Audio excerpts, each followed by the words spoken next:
जय हिंद friends, welcome back to the सरकारी एग्ज़ाम फाइटर यूट्यूब चैनल। दोस्तों, अगर आपका भी एसएससी एमटीएस का पेपर है तो उस पेपर से पहले ये वीडियो आपके लिए बहुत ज़्यादा इम्पोर्टेंट है, क्योंकि इस वीडियो में हम आपके लिए एसएससी के पूछे हुए प्रश्न को लेकर के आए हैं और एसएससी क्या कर रहा है, वही प्रश्न को बार बार रिपीट कर रहा है। तो चलिए शुरुआत करते हैं। क्वेश्चन सभी इंपॉर्टेंट हैं, इस वजह से सभी क्वेश्चंस को ध्यान से पढ़िएगा और जो उनके साथ में एक्स्ट्रा फैक्ट बताऊंगा उनको जरूर पढ़ लीजिएगा। देखिए, आज का पहला प्रश्न आपसे पूछा गया था एसएससी परीक्षा में। बोला गया था इसमें लाहो किस राज्य का लोक नृत्य है। आंसर तो यहाँ पे इसका मेघालय हो जाएगा। मेघालय जो राज्य है, इस राज्य में किया जाता है लाहो डांस। अब यहाँ पे ऑप्शंस दिख रहा है आपको मणिपुर, तो मणिपुर में एक मार्शल आर्ट डांस किया जाता है थांगटा। कौन सा? थांगटा डांस किया जाता है मणिपुर में, इसको आप लोग ध्यान रख सकते हैं, बहुत इंपॉर्टेंट है। मेघालय में लाहो किया जाता है, इसको आप लोग ध्यान रखिएगा। अब देखिए, हम मेघालय के कुछ और इम्पोर्टेंट देख लेते हैं, जिससे कि आपका एग्जाम में अगर क्वेश्चन आए तो छूटे नहीं। ठीक है, लाहो नृत्य तो हमने पढ़ ही लिया है और ये क्वेश्चन में पूछ भी लिया था कि लाहो नृत्य कहाँ पे किया जाता है, तो मेघालय में। ठीक है, उसके बाद यहाँ पे एक नाम दिख रहा है आपको डांगरेटा। डांगरेटा ये कहाँ पे किया जाता है? ये भी किया जाता है आपका मेघालय में। नोंगक्रेक ये भी मेघालय में। बहदी नखलम ये भी कहाँ पर? मेघालय में। बांग्ला जो डांस है ये भी कहाँ पर किया जाता है? ये भी मेघालय में किया जाता है। तो एक आप लोग याद रख सकते हैं यहाँ पे नोंगक्रेक, बांग्ला। ठीक है, इनको तो आप लोगों को याद रखना ही रखना है। ठीक है, लाहो नृत्य, नोंगक्रेक नृत्य, बांग्ला नृत्य, इनसे संबंधित कुछ इंपॉर्टेंट फैक्ट जो हैं उनको आप लोग पढ़ लीजिए। देखिए, यहाँ पे बोला जा रहा है कि लाहो नृत्य में महिला और पुरुष दोनों भाग लेते हैं, ये भी आपसे पूछा जा सकता है एग्जाम में। ठीक है, उसके साथ ही साथ यहाँ पे क्या कह रहे हैं कि महिलाएं आमतौर पर रंगीन परिधान यानी कि जो कपड़े होते हैं उनके साथ सोने और चांदी के आभूषण पहनती हैं। नोंगक्रेक जो डांस है, इसमें क्या होता है? नोंगक्रेक डांस में खासी जनजाति, मेघालय की 3 प्रमुख जनजातियां हैं। कौन कौन सी हैं? गारो, खासी, जयंतिया। और वही 3 जो नाम बोले मैंने, गारो, खासी, जयंतिया, इसी 3 नाम से वहाँ पे पहाड़ियाँ भी हैं। तो गारो की पहाड़ी, खासी की पहाड़ी और जयंतिया की पहाड़ी, और 3 जनजातियाँ भी पाई जाती हैं। तो ये खासी जनजाति के द्वारा किया जाता है, इसको ध्यान में रख सकते हैं आप लोग। नोंगक्रेक डांस किसके द्वारा? खासी जनजाति के द्वारा किया जाता है। यह 5 दिनों तक चलने वाला डांस है। ठीक है, 5 दिनों तक चलने वाला डांस है। नोंगक्रेक नृत्य उत्सव का एक भाग है। ठीक है, नेक्स्ट आपके सामने है बांग्ला डांस। बांग्ला डांस को फेस्टिवल ऑफ 100 ड्रम्स के रूप में जाना जाता है। तो ऐसा क्वेश्चन पूछेगा कि फेस्टिवल ऑफ 100 ड्रम्स किसे कहा जाता है, तो बांग्ला नृत्य को कहा जाता है। यह सूर्य भगवान के सम्मान में मनाया जाता है। ये क्वेश्चन भी इंपॉर्टेंट है, सूर्य भगवान के सम्मान में किसे मनाया जाता है? बांग्ला डांस को मनाते हैं। अब देखिए अगला क्वेश्चन, ये क्वेश्चन भी बहुत ही ज़्यादा बेहतरीन क्वेश्चन है और क्वेश्चन में पूछ रहा है कि भारतीय संविधान का कौन सा भाग, कौन सा अनुच्छेद धार्मिक मामलों में प्रबंधन की स्वतंत्रता प्रदान करता है। अगर आपको मौलिक अधिकार पढ़े होंगे आपने, तो उसमें देखा होगा जो अपनी धार्मिक स्वतंत्रता है, धार्मिक स्वतंत्रता का अधिकार है, वो कितने से है धार्मिक स्वतंत्रता? वो अनुच्छेद 25 से लेकर 28 तक इसकी चर्चा है। अगर इतना भी आपने पढ़ा है तो आप लोग आंसर इसमें लगा करके आते अनुच्छेद 26 ऑप्शन नंबर 4, क्योंकि यहाँ पे अनुच्छेद 210 है, इसमें तो हो ही नहीं सकता है, क्योंकि 25 से 28 तक ही इसकी चर्चा है। अनुच्छेद 270 भी हट गया और अनुच्छेद 25 भी हट गया, तो आंसर सीधा सीधा इसका होने वाला था अनुच्छेद 26। ठीक है, इसमें धार्मिक मामलों में प्रबंधन की स्वतंत्रता दी गई है। ठीक है, उसके साथ ही साथ आप लोग अनुच्छेद 25 याद रख सकते हैं, अंतःकरण की स्वतंत्रता। अनुच्छेद 25 में बोला गया है अंतःकरण की स्वतंत्रता, यानी कि व्यक्ति कोई भी धर्म को मानने के लिए क्या है? स्वतंत्र है, इस तरीके से। उसके बाद आपसे अगर क्वेश्चन पूछा जाए कि मौलिक अधिकार की हमने बात करी ही ली है, तो मौलिक अधिकार में कुछ आपको इम्पोर्टेंट अनुच्छेद याद होने चाहिए, जैसे कि अनुच्छेद 14, अनुच्छेद 15, अनुच्छेद 16 और अनुच्छेद 17। इसमें से अनुच्छेद 17 और अनुच्छेद 15 पूछा जा चुका है। अनुच्छेद 17 और अनुच्छेद 15 पूछा जा चुका है। अनुच्छेद 14 में कहा गया है विधि के समक्ष समता, मतलब कानून के सामने सभी व्यक्ति क्या हैं? समान हैं। किसी भी व्यक्ति को कानून के समान क्या नहीं किया जाएगा? भेदभाव नहीं किया जाएगा। मतलब कोई व्यक्ति को कम सज़ा दे दी, किसी को ज़्यादा दे दी, ऐसा नहीं होगा। जैसा कानून होगा उसी के मतलब सभी के लिए एक समान होगा। उसी प्रकार से अनुच्छेद 15 में कहा गया है लोक नियोजन के विषय में अवसर की समानता। इसका मतलब ये है कि कोई भी सरकारी जॉब वगैरह निकलती है तो उसमें सभी को बराबर अवसर की समानता दी जानी चाहिए। अनुच्छेद 16 में क्या कहता है? अनुच्छेद 16 में आपसे बोला गया है यहाँ पे अनुच्छेद 17 कहता है कि अस्पृश्यता का अंत, ठीक है, अस्पृश्यता का अंत, छुआछूत का अंत अनुच्छेद 17 में कहा गया है। अनुच्छेद 15 में मैंने शायद अभी आपको बोल दिया है कि लोक नियोजन के विषय में अफसर की समानता, वो अनुच्छेद 16 में है। अनुच्छेद 16 में लोक नियोजन के विषय में अफसर की समानता है, जबकि अनुच्छेद 15 में क्या है, धर्म, जाति, लिंग और जन्म स्थान के आधार पर किसी भी व्यक्ति से भेदभाव नहीं किया जाएगा, तो वो इस अनुच्छेद 15 में इसकी चर्चा की गई है। अनुच्छेद 18 में कहा गया है उपाधियों का अंत। नेक्स्ट क्वेश्चन आपका पूछा गया था करंट अफेयर्स से, और इसमें आपसे बोला गया था अप्रैल 2022 तक उपलब्ध जानकारी के अनुसार भारत में गन्ने का प्रमुख उत्पादक राज्य कौन सा है। देखिए, अगर गन्ने की बात की जाती है तो भारत में गन्ने का सबसे प्रमुख उत्पादक राज्य अपना उत्तर प्रदेश है। उत्तर प्रदेश ने एक योजना भी चलाई थी जिसका नाम है पंचामृत योजना, ठीक है। तो पंचामृत योजना का संबंध किससे है, गन्ना उत्पादन से है। तो ये क्वेश्चन भी आपसे पूछ सकता है कि पंचामृत योजना का संबंध किससे है, गन्ना उत्पादन से है, और इसे उत्तर प्रदेश सरकार के द्वारा चलाया गया है, और उत्तर प्रदेश में ही सर्वाधिक गन्ने का उत्पादन होता है, ठीक है। अगला क्वेश्चन देखिए, अगले क्वेश्चन में आपसे कह रहे हैं कि अमजद अली खान का संबंध निम्नलिखित में से किस वाद्य यंत्र से जुड़ा हुआ है। अमजद अली खान, तो ये क्वेश्चन तो आप लोग मान के चलिए हर एक शिफ्ट में पूछा ही जाने वाला है। मतलब ये वाद्य यंत्र वाला जो है ना, इसमें हर एक शिफ्ट में एक ना एक क्वेश्चन ये पूछेगा, तो आप लोग इसको डेफिनेटली मान के चलें कि पूछा जाएगा। अमजद अली खान का संबंध है सरोद वादन से, ठीक है, सरोद वादन से इनका संबंध है, इसको आप लोग ध्यान रखिए। अब यहाँ पे कुछ इंपॉर्टेंट नाम लिखे हैं, उनको आप लोग जरूर याद कर लें। जैसे कि तबला वादन से आपसे पूछा जाए कि तबला वादन में कौन कौन संबंधित है, तो इनमें एक प्रमुख नाम है अल्लाह रखा खां। अल्लाह रखा खान का संबंध किससे है, तबला वादन से है। उसी के साथ साथ जाकिर हुसैन जी जो है ना, इनका संबंध भी किससे है, तबला वादन से है। जाकिर हुसैन सबसे कम उम्र में पद्मश्री पुरस्कार प्राप्त किए थे। जाकिर हुसैन को सबसे कम उम्र में पद्मश्री पुरस्कार प्राप्त हुआ है 1988 में। तो क्वेश्चन पूछेगा कि सबसे कम उम्र में पद्म पुरस्कार किस तबला वादक का है, तो यहाँ पे आप लोग आंसर लगाएंगे जाकिर हुसैन 1988 में। पद्म भूषण पुरस्कार इन्हें 2002 में मिला है। उसी के साथ साथ एक नाम और है किशन महाराज। तो किशन महाराज का भी संबंध किससे है, तबला वादन से है। तो इसमें आप लोग 4-5 नाम हैं, उनको ज़रूर याद रखें। एक तो अल्लाह रखा खान हो गए, एक जाकिर हुसैन हो गए, किशन महाराज हो गए, और उसके बाद एक गुदई महाराज, कौन से, गुदई महाराज हो गए, ठीक है। और यहाँ पे जो सुखविंदर सिंह हैं, इनका नाम भी आप लोग याद रखेंगे। और भी नाम यहाँ पे आपको दिख रहे हैं, तो उनको आप लोग पढ़ सकते हैं, अपने हिसाब से याद कर सकते हैं। नेक्स्ट आपके सामने है सितार वादन में। सितार वादन में भी बहुत ही ज़्यादा इम्पोर्टेंट नाम है, एक तो बहुत ही ज़्यादा फेमस पर्सनैलिटी हैं, पंडित रविशंकर। पंडित रविशंकर जी जो है ना, इन्हें भारत रत्न मिला है सन 1999 में, और पद्म विभूषण मिला है 1981 में, पद्म भूषण मिला है 1967 में। तो यहाँ पे 3 इन्होंने भारत के सर्वोच्च सम्मान प्राप्त किए हैं, 3, ठीक है। और इनकी आत्मकथा का नाम है माई लाइफ माई म्यूज़िक। ये सितार वादन से इनका संबंध है, आप लोग ध्यान रखिए। पंडित रविशंकर का संबंध सितार वादन से है। रविशंकर के साथ साथ ही आप लोगों को याद हो जाएगा रविशंकर, और यहाँ पे उमा शंकर, दोनों में शंकर शंकर लगा हुआ है, तो उमा शंकर हो गए सितार वादन से, उसी प्रकार से रविशंकर भी सितार वादन से हो गए। और भी नाम आप लोग पढ़ सकते हैं। नेक्स्ट आपके सामने यहाँ पे है बांसुरी वादन। बांसुरी वादन हरिप्रसाद चौरसिया। हरिप्रसाद चौरसिया बहुत ही ज़्यादा फेमस हैं। हरिप्रसाद चौरसिया का संबंध किससे है, बांसुरी वादन से। कैसे याद होगा, तो ऐसे याद होगा, देखिए जो बांसुरी होती थी वो कौन बजाते थे, अपने भगवान श्री कृष्ण बजाते थे, और भगवान श्री कृष्ण को क्या कहा जाता है, हरि कहा जाता है। तो इस तरीके से आप लोग याद रख सकते हैं कि हरिप्रसाद चौरसिया का संबंध है बांसुरी वादन से। पन्नालाल घोष जो है ना, इनका संबंध भी किससे है, बांसुरी वादन से है। उसी प्रकार से वी कुंजमणि का संबंध भी किससे है, बांसुरी वादन से। वी कुंजमणि का संबंध भी किससे है, बांसुरी वादन से है। उसके बाद एक नाम और है एन नीला, इनका संबंध भी किससे है, बांसुरी वादन से। राजेंद्र प्रसन्ना, इनका भी संबंध किससे है, बांसुरी वादन से। तो इसमें आप लोग ऐसे याद रख सकते हैं कि भगवान श्री कृष्ण बांसुरी बजाते थे, हरि प्रसाद चौरसिया बांसुरी बजाते थे। और उसी प्रकार से अगर आप भगवान श्री कृष्ण को प्राप्त कर लेते हैं तो आप क्या हो जाते हैं, प्रसन्न हो जाते हैं। तो इस तरीके से नाम हो जाएगा यहाँ पे राजेंद्र प्रसन्ना, इसका राजेंद्र कुलकर्णी। देखिए राजेंद्र प्रसन्ना और राजेंद्र कुलकर्णी 2 नाम और होगा यहाँ पर, इसको भी आप लोग याद कर सकते हैं। नेक्स्ट आपके सामने है शहनाई वादन। शहनाई वादन में बिस्मिल्लाह खान।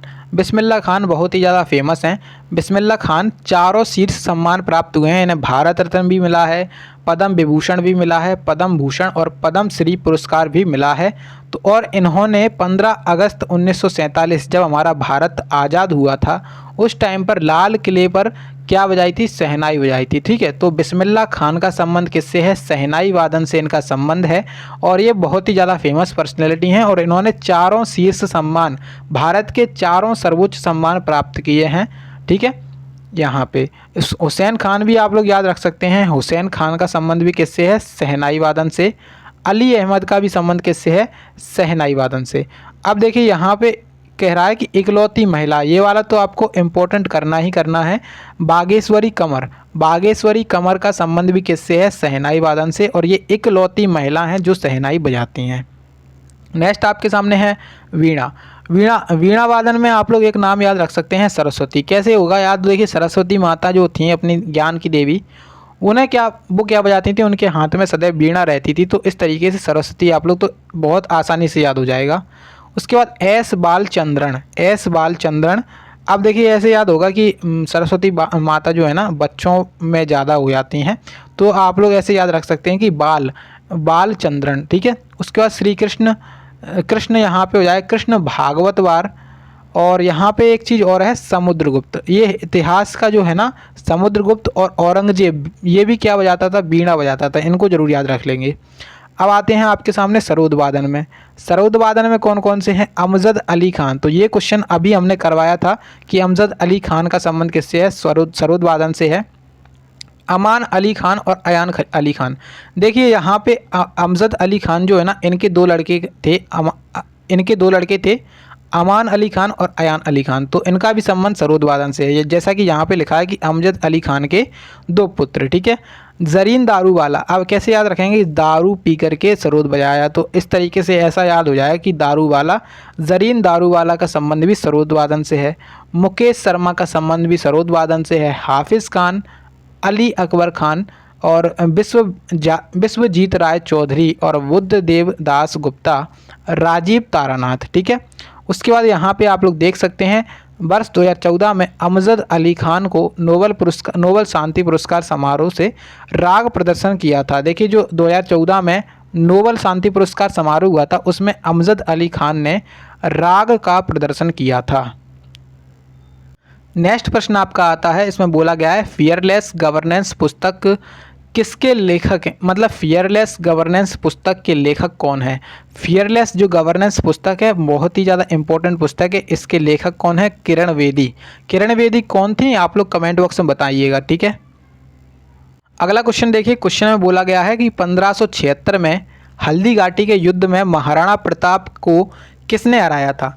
1576 में हल्दी घाटी का जो युद्ध हुआ था उसमें महाराणा प्रताप को किसने हराया था? तो अकबर के द्वारा इसे हराया गया था। ठीक है, अकबर के द्वारा इन्हें हराया गया था। इसको आप लोग ध्यान रखिए, इंपॉर्टेंट युद्ध है। अगला क्वेश्चन देखिए। क्वेश्चन कह रहा है कि भारत में सर्वोच्च न्यायालय की स्थापना किस अधिनियम के तहत करी गई थी? देखिए जो भारत का सर्वोच्च न्यायालय है यानी कि सुप्रीम कोर्ट है, इसकी चर्चा की बात की जाए तो अनुच्छेद 124 में इसकी चर्चा है सुप्रीम कोर्ट के बारे में। ठीक है, इसकी जो स्थापना है 1773 का विनियमन अधिनियम जो था, विनियम अधिनियम एक्ट था, उसके तहत इसकी स्थापना की गई थी। आप लोग उसको ध्यान रखिएगा। ठीक है, अगला क्वेश्चन देखिए। कह रहा है कि कथकली किस भारतीय राज्य का शास्त्रीय नृत्य है? अब देखिए शास्त्रीय नृत्य की बात की जाए तो भारत में शास्त्रीय नृत्य की संख्या कितनी है? 8 है। ठीक है, 8 भारत में शास्त्रीय नृत्य हैं। कथकली कहाँ पे किया जाता है? कथकली किया जाता है केरल में। ठीक है, कर्नाटक में कोई भी शास्त्रीय नृत्य नहीं है। केरल में एक और किया जाता है मोहिनी अट्टम। कौन सा? मोहिनी अट्टम। इसको आप लोग याद रख सकते हैं। मोहिनी अट्टम और कथकली दोनों केरल में होते हैं। असम में बिहू होता है। मणिपुर में मणिपुरी होता है। और मणिपुर में कौन सा? मणिपुरी। और जो अपना उड़ीसा है उसमें उड़ीसी। आंध्र प्रदेश में कुचिपुड़ी डांस होता है। इस तरीके से आप लोग याद रख सकते हैं। भारत में शास्त्रीय नृत्य की संख्या कितनी है? 8 है। अगला क्वेश्चन देखिए। कह रहा है कि क्वेश्चन में है कि कैंसर जैसी स्थितियों के इलाज के लिए विकिरण समस्थानिक यानी कि रेडियो आइसोटोप कोबाल्ट 60 से कोबाल्ट थेरेपी किसकी किरणों की चिकित्सीय प्रयोग है? तो कौन सी किरणों का चिकित्सीय प्रयोग है? तो गामा किरणें होती हैं, उनका प्रयोग है चिकित्सीय, ठीक है। कैंसर के उपचार में क्या होता है? कैंसर के उपचार में जो कोबाल्ट 60 है इसका उपयोग किया जाता है और गामा किरणें इसमें बहुत ज़्यादा उपयोगी साबित होती हैं। नेक्स्ट प्रश्न देखिए, कह रहा है कि प्रसिद्ध भारतीय शास्त्रीय नृत्यांगना मृणालिनी साराभाई का संबंध किस नृत्य से है? नहीं, क्वेश्चन में पहले तो यहाँ पे बोला गया है कि मृणालिनी साराभाई को 1965 में किस पुरस्कार से सम्मानित किया गया था। तो सबसे पहले इसकी बात की जाए कि मृणालिनी साराभाई को किस पुरस्कार से सम्मानित किया गया था, तो इन्हें किस पुरस्कार से सम्मानित किया गया था? 1965 की बात हो रही है, तो इन्हें पद्म श्री से सम्मानित किया गया था, ठीक है। वहीं आपसे अगर पूछा जाए कि इन्हें क्या पद्म भूषण पुरस्कार मिला है, तो आप कहें कि हाँ, इन्हें पद्म भूषण पुरस्कार भी मिला है। तो पद्म भूषण पुरस्कार कब मिला है इन्हें? तो 1992 में इन्हें पद्म भूषण पुरस्कार मिला है। इनका संबंध किससे है? तो इनका संबंध है भरतनाट्यम से। इनका संबंध भरतनाट्यम डांस से है, इसको आप लोग ध्यान रख सकते हैं। उसी के साथ साथ इनका संबंध किस राज्य से है? तो ये गुजरात राज्य से संबंध रखती हैं, ठीक है। मृणालिनी साराभाई का संबंध किससे है? गुजरात राज्य से। अगला क्वेश्चन देखिए, कह रहा है कि तटीय क्षेत्रों में रात के समय हवा जमीन से समुद्र की ओर चलती है, क्योंकि ऐसा क्या है कि तटीय जो क्षेत्र हैं, जो अपने कोस्टल एरियाज़ होते हैं, उनमें हवा जो है ना रात के टाइम पर ज़मीन से समुद्र की ओर चलती है। तो ऐसा इस वजह से होता है क्योंकि जैसे आप यहाँ पे समुद्र है, ठीक है, ये अपना क्या है? समुद्र है, और ये अपनी क्या है? यहाँ पे भूमि है। इधर अपना सूर्य है। अब ये सूर्य क्या करता है? दोपहर में जब सूर्य की किरणें पड़ती हैं तो ज़मीन ज़्यादा जल्दी क्या हो जाएगी? गर्म हो जाएगी, और समुद्र क्या होगा? धीरे धीरे गर्म होगा। उसी प्रकार से जब ये सूरज ढल जाएगा, शाम हो जाएगी, तो अब ये ज़मीन जो है ना, जो जितनी जल्दी गर्म होगा उतनी ही जल्दी ठंडा हो जाएगा, यानी कि जो ज़मीन है वो अपनी ठंडी हो जाएगी, जबकि समुद्र गर्म रहेगा। मतलब ज़मीन की तुलना में समुद्र क्या रहेगा? गर्म रहेगा। तो अब जो गर्म है यहाँ पे समुद्र के आसपास जो हवाएं होंगी वो ऊपर उठ जाएंगी। हवाएं क्या होंगी? ऊपर उठ जाएंगी, यानी कि जो गर्म हवाएं होती हैं वो ऊपर उठ जाती हैं हल्की होकर के। अब यहाँ पे जो ज़मीन पे ठंडी हवाएं हैं वो भारी रहती हैं। अब भारी हवाएं इस हवा को भरने, मतलब जो यहाँ पे स्पेस खाली होगा उसको भरने के लिए ये वाली हवाएं आ जाएंगी यहाँ पे। तो ये कारण होता है यहाँ पे। और अब देखिए यहाँ पे बोला कि जल भूमि की तुलना में धीमी गति से ठंडा होता है। तो यही मैंने बताया है आपको कि जैसे जो चीज़ जितनी जल्दी गर्म हो जाती है उतनी ही जल्दी ठंडी हो जाती है, क्योंकि अपनी भूमि है वो दिन के समय जल्दी गर्म हो गई थी, और पानी क्या हुआ था? जो समुद्र का पानी है वो धीमे धीमे गर्म हुआ था। उसी प्रकार से आप लोग ये रात के समय धीमी गति से ठंडा होगा, यही कारण है इसका। ऑप्शन नंबर पहला इसका करेक्ट आंसर है। अगला क्वेश्चन कह रहा है कि स्वर्ण जयंती ग्राम स्वरोजगार योजना, यानी कि स्वर्ण जयंती ग्राम स्वरोजगार योजना किस वर्ष में स्टार्ट करी गई थी? किस वर्ष में शुरू की गई थी? 1999 में। ऑप्शन 4 क्वेश्चन का करेक्ट आंसर हो जाएगा। अगला प्रश्न देखिए, कह रहा है कि राज्य में विधान परिषद को समाप्त करने या बनाने या उसका गठन करने की शक्ति किसके पास होती है? राज्य के अंदर विधान परिषद है, अभी सभी राज्यों में विधान परिषद नहीं है। विधान परिषद जैसे अपना केंद्र होता है, उसमें संसद होती है, संसद के अंदर लोकसभा और राज्यसभा होती है। अब राज्यसभा के तुलनीय क्या है? विधान परिषद है। अब लोकसभा तो अपने सभी मतलब वो है, और विधान परिषद विधानसभा और विधान परिषद, राज्य के अंदर विधानसभा विधान परिषद रहेगी। अब विधानसभा तो सभी राज्यों में है, लेकिन विधान परिषद सभी राज्यों में नहीं है। तो उसके गठन की और उसके मतलब उसको समाप्त करने की शक्ति किसके पास है? संसद के पास है। ऑप्शन 4 इसका एकदम करेक्ट आंसर हो जाएगा। अब देखिए नेक्स्ट प्रश्न में आपसे बोला गया है, निम्नलिखित में से कौन सा त्यौहार सूर्य की पूजा के लिए समर्पित है और मुख्य रूप से बिहार के लोगों के द्वारा किया जाता है? तो कौन सा त्यौहार है जो सूर्य की जो पूजा होती है उसके लिए प्रसिद्ध है? तो मुख्य रूप से बिहार के लोगों के द्वारा किया जाता है। तो छठ पूजा जो है ना, इसका आंसर बिल्कुल सही हो जाएगा। छठ पूजा क्या हो जाएगा? इसका सही आंसर हो जाएगा इस क्वेश्चन में, ठीक है। अब देखिए यहाँ पे एक दिख रहा है आपको उगादी। तो उगादी मुख्य रूप से अपना दक्षिण भारत में किया जाता है। ये नव वर्ष को कहते हैं, नव वर्ष, ठीक है। तो कहीं क्वेश्चन आ जाता है, ये क्वेश्चन शायद पूछा भी गया है अभी हाल ही में एसएससी एमटीएस एग्जाम में, कि जो दक्षिण भारत में नव वर्ष को क्या कहा जाता है। तो उगादी अलग अलग जगह पर नव वर्ष को अलग अलग नाम से जाना जाता है। तो उगादी दक्षिण भारत में किया जाता है, नव वर्ष है। बोहाग बिहू कहाँ पे किया जाता है, तो बिहू डांस असम में होता है, उसी प्रकार से बोहाग बिहू भी असम राज्य में होता है। छठ पूजा अपना बिहार में होता है। लोहड़ी कहाँ पे होता है, तो पंजाब के क्षेत्र में लोहड़ी होता है, ठीक है। अब यहाँ पे एक आप लोग याद कर सकते हैं भोजला, कौन सा, भोजली, भोजली। तो भोजली कहाँ पे होता है, भोजली होता है अपना छत्तीसगढ़ में। भोजली कहाँ पे होता है, छत्तीसगढ़ में। उसके साथ साथ बिहार का एक और आप लोग याद रख सकते हैं, बिहार में एक और कौन सा होता है, तो बिहार में आप लोग याद रख सकते हैं सो रहा है, क्या, कौन सा, सो है राय, ठीक है। अगला क्वेश्चन देखिए, कह रहा है कि मध्य भारत में उभरे सतनामी आंदोलन का उद्देश्य क्या था। जो सतनामी आंदोलन था उसका उद्देश्य था चमड़ा श्रमिकों की सामाजिक स्थिति में सुधार लाना। आंसर इसका ऑप्शन नंबर तीसरा हो जाएगा करेक्ट। अब अगला प्रश्न देखिए, और इसमें आपसे बोला गया है ओलंपिक खेलों में व्यक्तिगत स्वर्ण पदक जीतने वाला या जीतने वाली पहला भारतीय या भारतीय महिला निम्नलिखित में से कौन थी। तो ओलंपिक में व्यक्तिगत स्वर्ण पदक किसने जीता था, अभिनव बिंद्रा ने। ये इनका संबंध किससे है, तो इनका संबंध है शूटिंग से, ठीक है। इनका संबंध किससे है, अभिनव बिंद्रा का शूटिंग से इनका संबंध है।